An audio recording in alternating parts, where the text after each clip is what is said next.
Madam काय update आहे आतापर्यंत? 48 तासांपेक्षा जास्त अवधी उलटून गेलाय. कुठपर्यंत केसचा प्रोग्रेस झाला?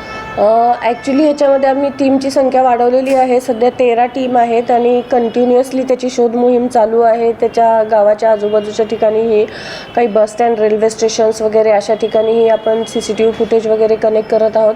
त्याचबरोबर तांत्रिक विश्लेषणावरून त्याच्या कॉन्टॅक्ट्समधले जे लोक आहेत त्यांच्याकडेही इंटरोगेट करत आहोत. त्याच्या फॅमिलीच्या लोकांनाही आपण चौकशीसाठी हे घेतलेलं आहे, ताब्यात घेतलेलं आहे.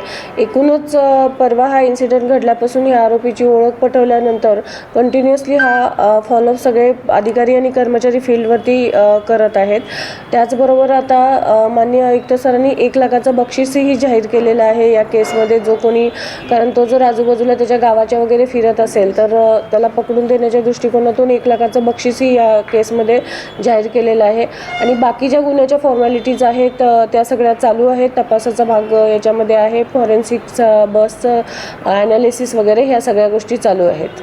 मॅडम, साधारण 48 तासानंतर सुद्धा आपल्याला काही आरोपीपर्यंत लीड मिळालेले आहेत का? आरोपीच्या कुटुंबाच्या पैकी कोणाकोणाची चौकशी आपण केली? ॲक्च्युली तशी याच्यापूर्वीही तिथंच त्याच्या घरच्यांची चौकशी केलेली होती, पण आता त्यांना इकडे पोलीस स्टेशनला आणण्याबाबत इन्स्ट्रक्शन देण्यात आलेले आहेत. त्याचा भाऊ ऑलरेडी चौकशीसाठी आम्ही ताब्यात घेतलेला आहे. आणि जसे जसे आम्हाला लीड मिळत आहेत तसं तसे आमच्या टीम वर्कआउट करत आहेत.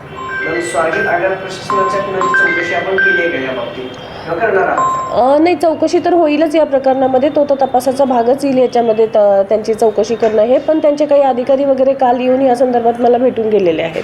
RTOच्या संदर्भात RTOचे अधिकारी देखील तुम्हाला काल भेटून गेलेले, काय त्यांनी तुमच्याकडून अहवाल घेतलेला आणि पीडित तरुणीच्या अहवालामधनं काय निष्पन्न झालं?